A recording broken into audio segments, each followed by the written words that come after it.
Hello students. RCC के इस नए लेक्चर में सभी का स्वागत है। इस लेक्चर में हम लोग रीइंफोर्स्ड कॉलम जो अभी तक हम लोग पढ़ रहे थे, प्रीवियस क्लासेस में पढ़ा था, तो उसकी डिज़ाइनिंग भी पढ़ लिया था, उसकी डिज़ाइनिंग का एक न्यूमेरिकल भी किया था। तो आज और एक दो न्यूमेरिकल एक न्यूमेरिकल और कुछ करते हैं ना, तो और न्यूमेरिकल पढ़ लेंगे तो और अच्छे से क्लियर हो जाएगा कॉन्सेप्ट। तो इस वीडियो में हम लोग न्यूमेरिकल करते हैं। तो एक ले लेते हैं, एक न्यूमेरिकल देखते हैं कि कैसे कर किया जाता है। पहले एक न्यूमेरिकल डब्ल्यू एस एम से करते हैं, एक न्यूमेरिकल एल एस एम से करते हैं, ठीक है।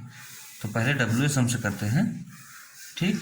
By W S M question क्या कह रहा है? क्वेश्चन कह रहा है design a column 10 metre long, design a column, मैं लिख देता हूँ, design a column 10 metre long, ठीक है, to carry an axial load, to carry an axial load of 600 kilo newton, ठीक। The column is restricted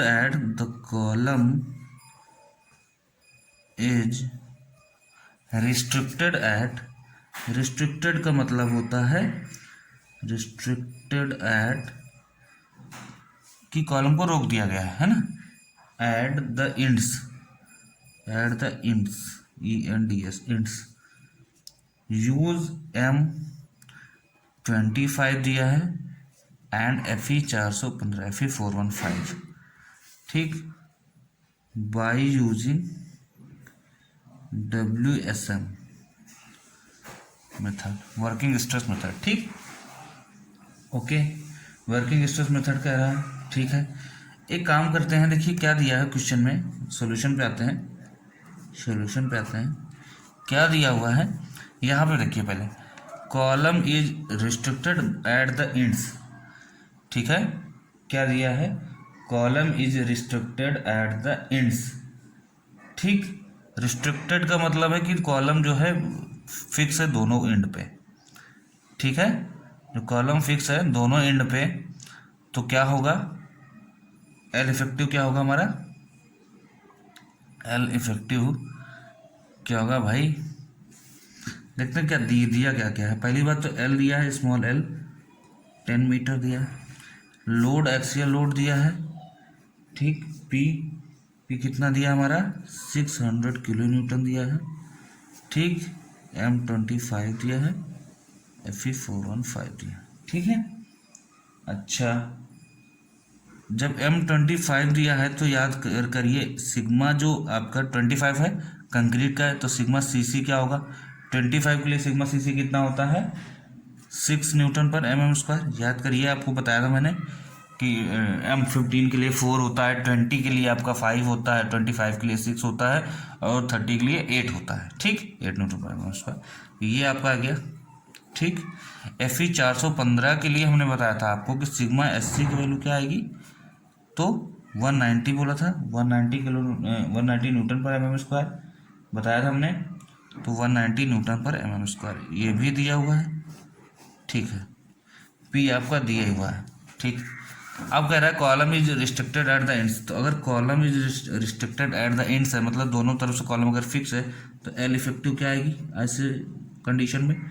L effective आएगी, याद करिए आपका 0.65 L, यही बताया था, ठीक भाई। यहाँ भी रिस्ट्रिक्टेड है, फिक्स है, और यहाँ भी फिक्स है, ठीक।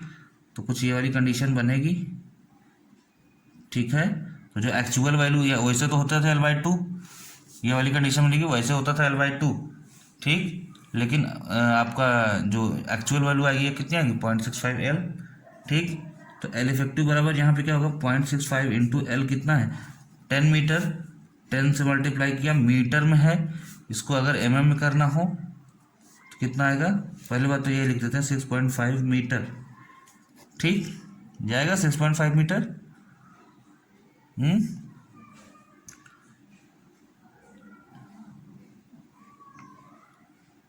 ठीक ना।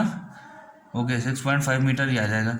अब क्या आएगा, इसको अगर mm में करें तो 6500 हो जाएगा, सॉरी 100 होगा, 1000 से मल्टीप्लाई करेंगे 6500 हो जाएगा। 6500 mm में आ गया क्या, एल इफेक्टिव आ गया। ठीक, अब देखते हैं कि एल इफेक्टिव आ गया।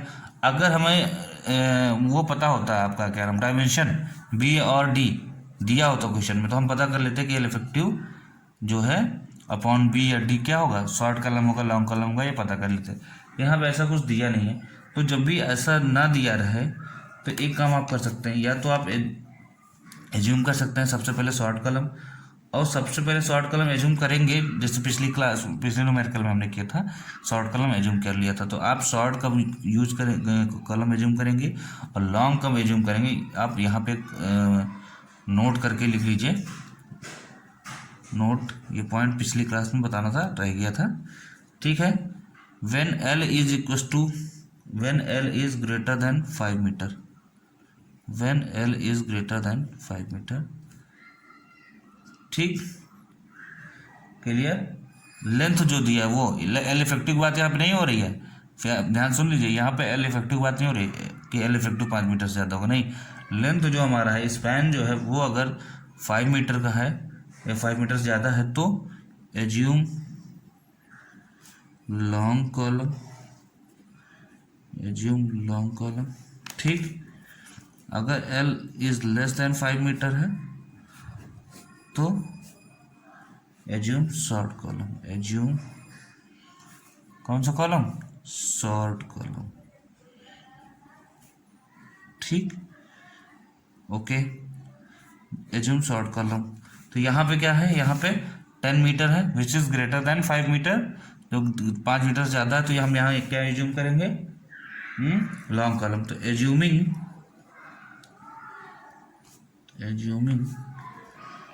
Long column. ठीक, एंड ये भी हमने एज्यूम कर लिया कि ये सर्कुलर है। ये तो ये दिया होता कि design square column, design circular column, नहीं दिया तो आप मान सकते हो, ज़्यादातर सर्कुलर कॉलम ही आजकल यूज हो रहा है, पुराने टाइम पे यूज होता था कौन सा, रेक्टेंगुलर कॉलम। ठीक है, तो हमने एज्यूम कर लिया, नहीं अब जो है रेक्टेंगुलर यूज हो रहा है, पहले सर्कुलर यूज होता था, है ना। बाकी जगह जगह की बात है कि कैसा आपका अपीयरेंस चाहिए बिल्डिंग में, है ना, कैसा अपीयरेंस चाहिए, तो उस हिसाब से अच्छे अपीयरेंस के लिए सर्कुलर यूज होता है। तो हमने यहाँ एज्यूम कर लिया, आप चाहो तो रेक्टेंगुलर भी आप एज्यूम कर सकते हो, वो आपकी मर्जी। हमने एज्यूम कर लिया लॉन्ग कॉलम और सर्कुलर कॉलम। ठीक, आप एज्यूम कर लोगे रेक्टेंगुलर तो भी कोई दिक्कत नहीं, है ना। देखिए आरसीसी में एक कॉन्सेप्ट है कि आपका आंसर और दूसरों का आंसर कोई जरूरी नहीं कि मैच करे, आपका प्रोसीजर सही होना चाहिए, बस स्टेप सही होना चाहिए। ठीक है, ठीक है। अब हमने अगर सर्कुलर माना तो जाहिर सी बात इसका एरिया क्या आएगा, एरिया जो आएगा आपका वो क्या आएगा भाई, area total area grass area इसको हम कहते हैं, तो ए जी बराबर क्या होगा, π/4। ठीक, डी स्क्वायर ओवरऑल डायमीटर, यही तो आएगा। ठीक, एरिया हो गया इसका। जब ये होगा तो हमने यहाँ ये भी एज्यूम कर लिया, जैसे पिछली क्लास में किया था, या दिया होगा क्वेश्चन में तो दिया होता है कि इस एरिया ऑफ स्टील क्या है ना, 1% ऑफ 1% ऑफ टोटल एरिया कुछ परसेंट है, जो दिया होगा वही रखेंगे। नहीं दिया है अगर तो यहाँ एज्यूम करेंगे। आपके क्वेश्चन पेपर में लिखा होगा, चाहे वो प्री हो, चाहे मेंस हो, चाहे ऑब्जेक्टिव क्वेश्चन हो, चाहे सब्जेक्टिव हो, लिखने वाला वहाँ लिखा जरूर रहता है कि assuming any data if missing. यहाँ पे नहीं दिया है, आप एज्यूम कर सकते हो। अब ये नहीं कि जो निकालना है वही एज्यूम कर लो, नहीं, वो नहीं, है ना। Area of steel in compression क्या होगा, 1% of total area, 1% of total area. ठीक है, तो 1% ऑफ टोटल एरिया होगा तो 0.001 AG क्रॉस एरिया यही होता है। ठीक, टोटल एरिया, इसको भी यहाँ इतना रख के छोड़ देते हैं। ठीक, क्लियर। आगे बढ़ते हैं। जब हम आगे बढ़ते हैं तो क्या होगा, अब नेक्स्ट स्टेप क्या होगा भाई, फॉर लॉन्ग कॉलम क्या होता है, पी की वैल्यू स्ट्रेंथ ऑफ कॉलम क्या होता था, पी इज इक्वल टू, यहाँ पी यू होता कब, जब हमारा LSM से लगाते, पी होगा P is equal to sigma SC into ASC plus sigma CC into ACC, है ना। इंटू, ये तो हो गया शॉर्ट कॉलम का, इंटू हम क्या कर देंगे सी आर से मल्टीप्लाई करेंगे, या पहले सी आर से मल्टीप्लाई करेंगे, बात बात है, ठीक है। अच्छा, अब सी आर की वैल्यू क्या आएगी, ठीक, तो याद करिए कि सिग्मा एस सी की वैल्यू यहाँ पे क्या है, सिग्मा एस सी की वैल्यू क्या है यहाँ पे 190 है, इंटू ए एस सी की वैल्यू क्या आएगी, देखिए ध्यान से, ए एस सी बराबर होगा ए जी माइनस, सॉरी 0.01, यही तो था ए एस सी वैल्यू, ये जो भी ये है यही वैल्यू रखनी वैल्यू, ठीक है। तो क्या करना है 190 इंटू 0.01 ए जी, है ना, ये आ गया, प्लस का सिग्मा सी सी, सिग्मा सी सी कितना दिया है 6, है ना, 6 दिया है, इंटू ए सी सी। अब देखो ए सी सी का क्या है, ए सी सी बराबर होगा भाई टोटल एरिया, जो ग्रॉस एरिया वो क्या है area of steel plus area of concrete, तो एरिया ऑफ कंक्रीट निकालेंगे तो क्या होगा ग्रॉस एरिया में से एरिया ऑफ स्टील घटाएंगे, ग्रॉस एरिया कितना है 0.0,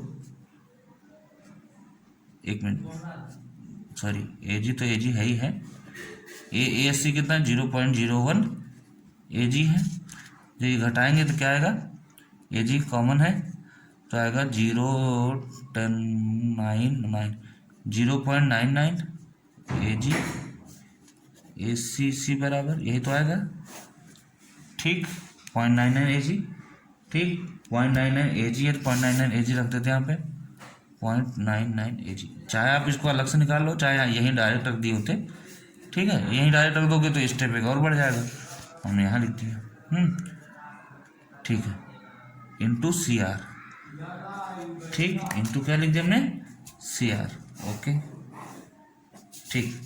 अब क्या है P इक्वल्स टू, अब क्या है P इक्वल्स टू, ये आपका कितना है 190 इंटू 0.01 ए जी कितना है π/4 डी स्क्वायर, यही तो था ए जी, ठीक, प्लस का 6 into 0.99 A G π/4 D square, ठीक, कितना 6 into 0.99 into π/4 D square, A G आ गया, into C R multiplied by C R, C R क्या था 1 माइनस, याद है किसी को एल इफेक्टिव अपॉन, सॉरी 1.25 था ना, 1.25 माइनस एल इफेक्टिव अपॉन 48, ठीक, डी, बी और डी था यहाँ, तो हम बी, यहाँ बी है नहीं डी लिख सकते हैं। अच्छा, तो ये आपका जो आ रहा है वो आएगा आपका यहाँ पे एल इफेक्टिव की वैल्यू आप रख दीजिए कितनी, कितनी दिया है 6500, और डी की वैल्यू क्या दे दिया है आपका, डी तो निकालना ही है, ठीक है, तो कुछ नहीं बस इतना ही रख दीजिए, इसकी जो वैल्यू आएगी पी की वो पी सॉरी, अच्छा मैं लिख ही देता हूँ, पी की वैल्यू कितना दिया है 600 kilo newton, 600 into 10⁻³ kilo newton में है, 190 into 0.01 into π/4 D square plus 6 into 0.99 into π/4 D square, clear, multiplied by 1.25 minus 6500 upon 48 D. इसको जब आप सॉल्व करेंगे, ये भी डी स्क्वायर है, ये भी डी स्क्वायर, यहाँ पे डी है, तो डी की वैल्यू आएगी 340 mm, कितनी आएगी 340 mm। देखिए डिजाइनिंग में क्या होता है, एक तो डायमेंशन निकालना होता है, तो बी डी में से सर्कुलर का उनका डी निकला है, अब क्या निकालेंगे स्टील, अब निकालेंगे स्टील, एरिया ऑफ स्टील, ठीक, एरिया ऑफ स्टील निकालते हैं, ए एस सी कितना होगा, एरिया ऑफ स्टील कंप्रेशन एक होता है, ये क्या आ रहा था 0.01 ए जी, ठीक, तो 0.01 ए जी π/4 डी स्क्वायर, और डी का कितना 340 आया है, तो कितना आएगा ये, सॉल्व करिए, देखिए 907.8 92 mm², यही आएगा शायद। ASC, area of steel in compression. ठीक, अच्छा ये किसके लिए, लॉन्गिट्यूडनल रिइंफोर्समेंट के लिए है। तो एरिया ऑफ स्टील क्या है, लॉन्गिट्यूडिनल है, या इसी कहते हैं मेन रिइंफोर्समेंट या मेन बार्स, ठीक है, के लिए। ओके, मेन बार है। अब क्या करते हैं, एक बार चेक कर लेते हैं। ठीक, अब एक बार चेक कर लेते हैं, है ना, कि जो डी निकल के आया है, चेक करिए अगर कि L effective upon 48, sorry L effective upon D, है ना, एल इफेक्टिव अपॉन डी करते हैं, देखते हैं एल इफेक्टिव कितना था 6500, डी कितना निकल गया 340, इसको करते हैं तो ये लगभग आ रहा है 19। ठीक, और 19 is greater then 12, means long column हमने माना था, ये क्या आ रहा है, लॉन्ग कॉलम, मतलब जो हमने एज्यूम किया था वो सही था। ओके, ऐसे लिख देना आपको। अब क्या करना है, ये जो आपका एरिया ऑफ स्टील आया इसमें, है ना, हम क्या करते हैं, तो प्रोवाइड कर देते हैं, प्रोवाइड 12 mm बार्स। आपको तो पता है कि मिनिमम बार्स हम मेन रिइंफोर्समेंट कितना लेते हैं, 12 mm। ठीक, 12 mm के जब सरिया लोगे तो नंबर ऑफ बार्स क्या आएगा, 907.92 डिवाइडेड बाई π/4 इंटू 12²। इसको करके देखना, शायद 8 बार आएगी। ठीक है, 8 बार्स देख लेना, हो सकता है कम ज़्यादा है, आप अपने हिसाब से देखिएगा। तो अब लिखेंगे प्रोवाइड 8 12 बार्स। ठीक है, ओके। अगर अब हम लेटरल टाइज की बात करें, डिजाइनिंग में ये तो करते हैं लेटरल टाइज, जिसको हम क्या कहते हैं, ट्रांसवर्स रिइंफोर्समेंट, किसके फॉर्म में होती है, सेपरेट टाइज के फॉर्म में होती है, सेपरेट टाइज के फॉर्म में होती है भाई। ठीक, तो सेपरेट टाइज के फॉर्म में होती है, तो इसका डायमीटर क्या आता है, 5 बराबर क्या होता है, याद करिए, 5 मेन अपॉन 4 यही, और 6 mm, इसमें जो भी मैक्सिमम होता है वही लेते हैं, याद है। ठीक, अब इसमें मैक्सिमम जो होगा वही लेंगे, तो 5 बराबर क्या होगा, 5 = 5 मेन कितना था 12, ये वाला। ठीक, 12/4 = 3 और 6 mm, कितना मैक्सिमम क्या होगा, 6 mm होगा, तो मैक्सिमम 6 mm होगा। तो ठीक है, यहाँ से 5 बराबर आ गया 6 mm, मतलब जो इसकी डायमीटर आ गई है लेटरल टाइज की, वो आ गई 6 mm। ठीक, अब निकालते हैं स्पेसिंग, SV क्या आएगी, SV भी बताया था 3 तरीके से होती है। क्या पहला क्या चीज़ था, LLD, दिस लेटरल डायमेंशन, यहाँ पे एक ही डायमेंशन है, दैट इज 340, जो D निकल के आया है mm। 16 5 मेन, ये बताया था, तो 16 × 12 करो कितना आएगा, 192 mm आएगा। ठीक, और 300 mm, इनमें से जो भी मिनिमम होगा। ठीक, तो SV क्या आएगा, 192 mm, मिनिमम यही है। ठीक, मिनिमम यही है। ठीक है, मिनिमम यही, तो SV हो गया। तो लिखेंगे कैसे, लिखेंगे प्रोवाइड 6 mm टाइज, कितने mm की, 6 mm टाइज @ 192 mm, स्पेसिंग कितनी है, 192 mm, सेंटर टू सेंटर। ठीक, सेंटर टू सेंटर। अच्छा, अब देखिए, इसका देखा जाए तो सर्कुलर कॉलम है, ठीक है, सब कुछ है। इसका देखा जाए तो इसका यहाँ हो तो गई डिजाइनिंग, यहाँ आपका न्यूमेरिकल सवाल है वो आपका खत्म हो गया। लेकिन इसको देखा जाए तो जो नियम ये कहता है कि जब आप कर लो डिजाइनिंग, तो इसका डायग्राम भी शो करो। तो डायग्राम इसका देखिए शो कर देते हैं हम लोग। सर्कुलर कॉलम है, ठीक है, सर्कुलर कॉलम भाई, ठीक। अच्छा, सर्कुलर कॉलम है, ये आपका लगा है टाई बार, ये वाली, ये जो ब्लू से है वो टाई बार है, इसे बांधे रखेंगे। टाई मतलब बांध के रखने वाला बार, ठीक। अच्छा, जो मेन बार हमारी है वो एक है, कितनी है, आई थी मेन बार हमारी कितनी निकल के आई थी, 8 नंबर ऑफ बार्स, 8 बार्स, ठीक। तो 8 रखना है, तो 1 2 3 सही से भाई 4, ठीक, 1 2 3 4 5 6 7 8, ठीक है, 8 बार्स लग गई, ठीक। तो हम इसको लिखेंगे 8 बार 8 बार्स 12 mm, ठीक, क्लियर। अब इसको लिखेंगे 6 mm bar at the rate 192 mm centre to centre, ठीक, ऐसे प्रेजेंट कर देंगे, क्लियर। एक न्यूमेरिकल और करते हैं,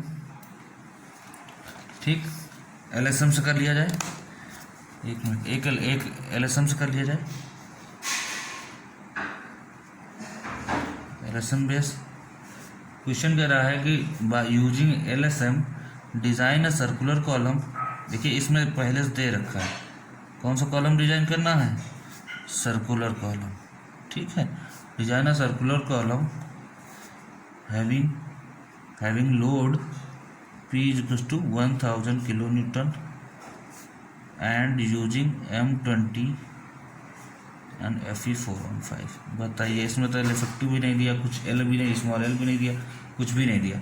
अब अगर कुछ भी स्मॉल एल भी नहीं दिया, एल इफेक्टिव भी नहीं दिया, तो फिर इसको हम दूसरी तरह से क्या करेंगे, लगाएंगे एज्यूम करके। अब एलएसएम में एक तरीका होता था लगाने का।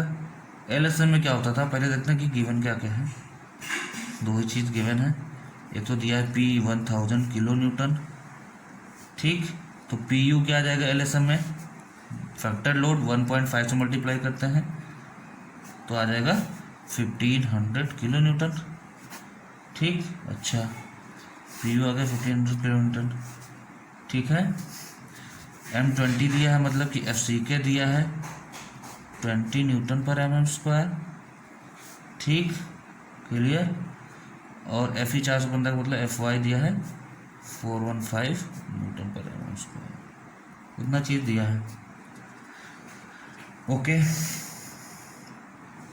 क्या करते हैं यहाँ पे कि एज्यूम करना पड़ेगा। देखिए कुछ नहीं दिया, जब कुछ ना दिया हो तो आपको फिर एज्यूम करना पड़ेगा, है ना। तो एज्यूम करते हैं कि E मिनिमम, ठीक, is less than or equal to 0.05 D। B और D होता है यहाँ पे D, सर्कुलर कॉलम, ठीक। क्यों, क्योंकि जब ये रहता है तभी वो वाला फॉर्मूला याद है, PU इज इक्वल टू होता है 0.40 FCK AC प्लस 0.67 FYSC। ये कब यूज होता है, जब ये लगता है तब, तभी तो इसको हमने इसीलिए एज्यूम कर लिया कि ये फार्मूला यूज हो जाएगा, ठीक है भाई। और इसको टफ बनाना है न्यूमेरिकल आपको समझाने के लिए हम, है ना। चाहे तो आप इतने भी सॉल्व कर सकते हो, PU की वैल्यू रख के फटाफट, है ना। PU की वैल्यू 150 है, 1500 कर सकते हो। इस न्यूमेरिकल को और टफ बनाने के लिए कि एक ही न्यूमेरिकल में सब कुछ हम समझा दें, उसको और टफ बनाने के लिए, है ना। या हो सकता है क्वेश्चन में आपको दिया हो कि डिज़ाइन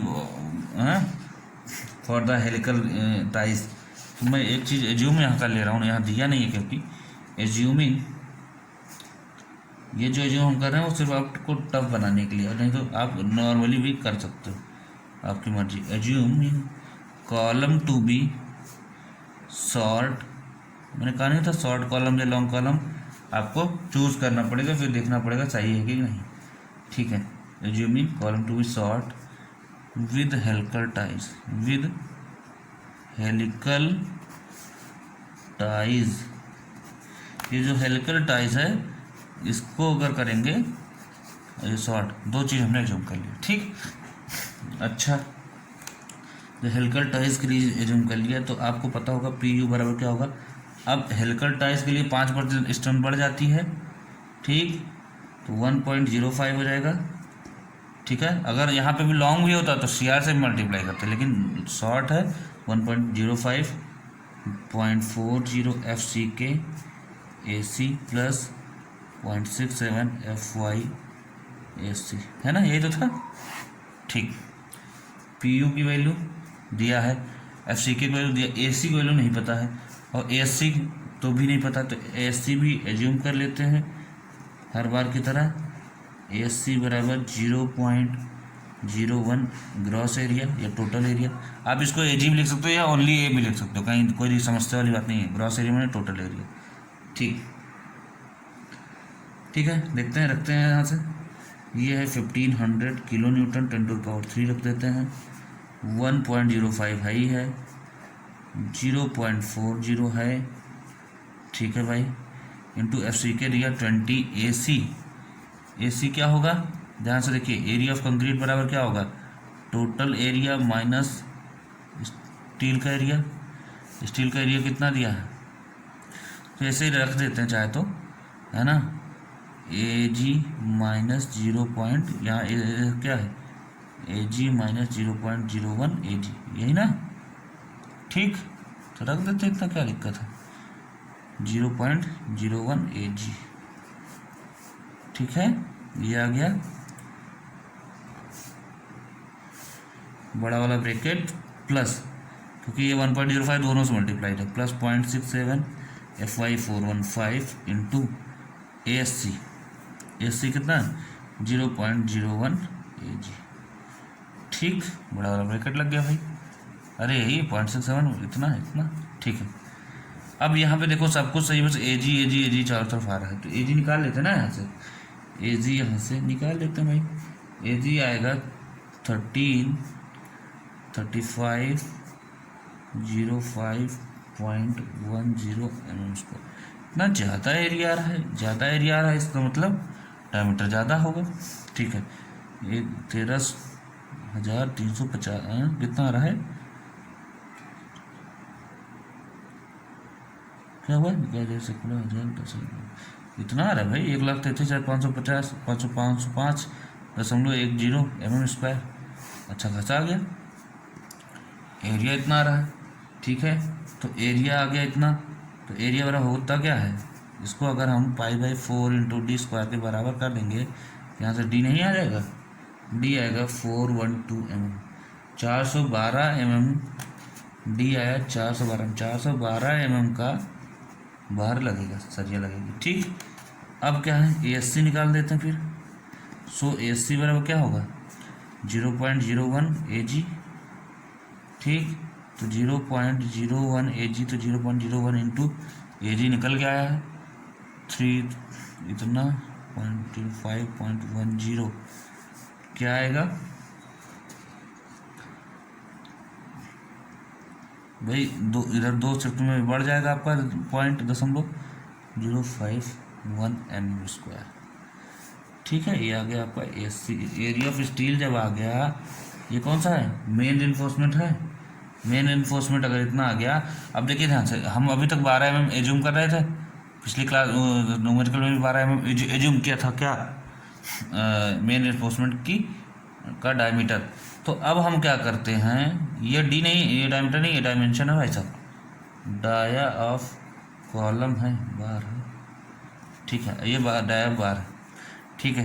तो अब हम क्या करते हैं, एज्यूम करते हैं या प्रोवाइड, देखिए क्या है, यहाँ एरिया ज़्यादा है, एरिया ज़्यादा है, तो अब हम 12 mm नहीं बल्कि 16 mm ले लेते हैं, आपके ऊपर है कितना लेते हो। प्रोवाइड 16 mm बार्स,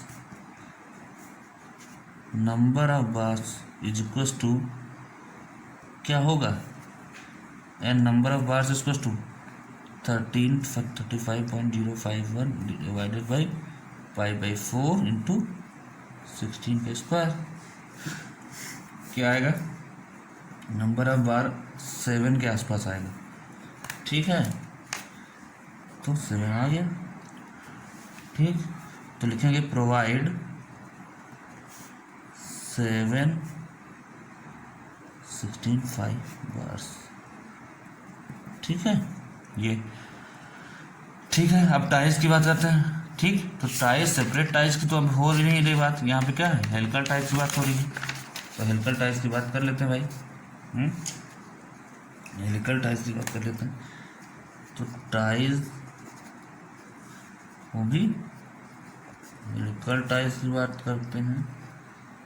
अच्छा, हेलिकल टाइज की बात करते हैं तो याद है आपको हेलिकल टाइज में कैसे बोला था, स्पेसिंग, वहाँ पे स्पेसिंग बजाय पिच यूज होता था। ठीक है, याद नहीं आ रहा है, याद होना चाहिए भाई।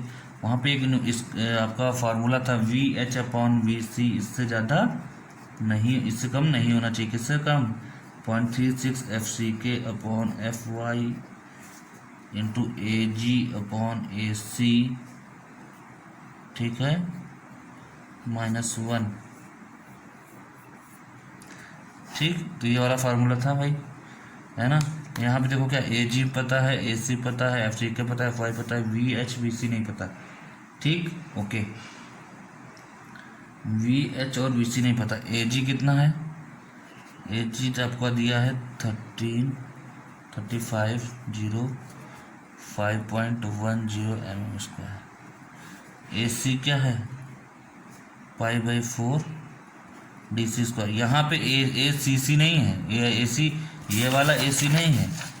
कहाँ गया ये वाला? ये आपका क्या है, एरिया ऑफ कंक्रीट है। लेकिन यहाँ पे क्या है, AC, याद करो, ये एरिया ऑफ कोर था। ठीक है, कोर, तो यहाँ पे DC²।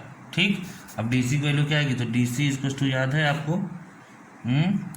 DG माइनस क्या होता था, 2 इंटू इफेक्टिव कवर। ठीक, ओके। आपका जो डायमीटर ऑफ कोर है, सॉरी, जो ग्रॉस डायमीटर कितना निकल के आया, जो रियल डायमीटर निकल के आया है, यही है आपका ग्रॉस डायमीटर। ठीक, तो ग्रॉस डायमीटर जो आया है वो आया है 412 -2 इंटू इफेक्टिव कवर कितना ले लिया जाए, इफेक्टिव कवर कॉलम में 40 ले लेते हैं, तो 40 ले लेते हैं। ठीक, एज्यूम